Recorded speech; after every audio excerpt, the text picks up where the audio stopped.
आपली संस्कृती, आपले संस्कार सदा राहू दे आपल्या सोबत. भारताच्या महान ग्रंथांचे आणि काव्यांचे संपूर्ण संकलन. सबस्क्राइब करा तिलक.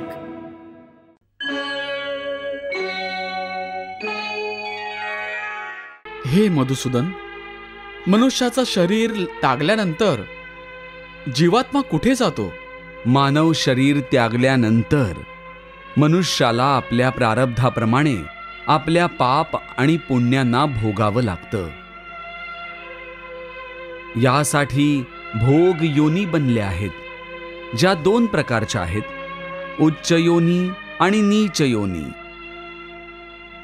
एक पुण्य केलेला जीवात्मा उच्च योनीत स्वर्गात राहून आपल्या पुण्याचा भोग घेतो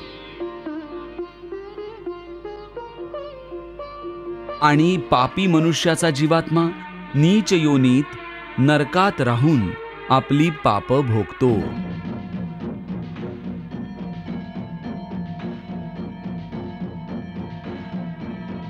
कधी कधी असंही होतं की बरेच प्राणी स्वर्ग आणि नरकाचं सुख दुःख पृथ्वी लोकातच भोगतात.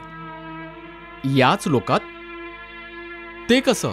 ते असं आहे अर्जुना, की जर कोणी संपन्न मनुष्य असेल, महालात राहत असेल, त्याच्या सेवेसाठी दास दासी सतत उपस्थित असतील, शिवाय त्याचा एकुलता एक मुलगा असेल ज्यावर त्याचं जगातल्या कुठल्याही गोष्टीपेक्षा जास्त प्रेम असेल, आणि तो स्वतःला जगातला सर्वात भाग्यशाली मनुष्य समजत असेल, पण एक दिवस त्याचा तरुण मुलगा अचानक एका दुर्घटनेत मारला गेला, तर त्याच्यावर दुःखांचा डोंगर कोसळेल. जगातली प्रत्येक वस्तू त्याच्या जवळ असून सुद्धा तो मात्र दुःखीच आहे, आणि मरेपर्यंत आपल्या पुत्राच्या मृत्यूच्या दुःखातून मुक्त नाही होऊ शकत तो.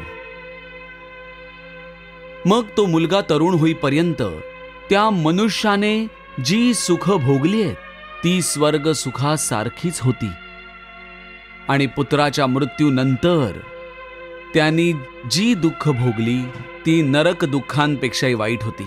म्हणजेच मनुष्याला अशा प्रकारे याच जगात राहून आपल्या मागच्या जन्मातल्या सुख दुःखांना भोगावं लागतं.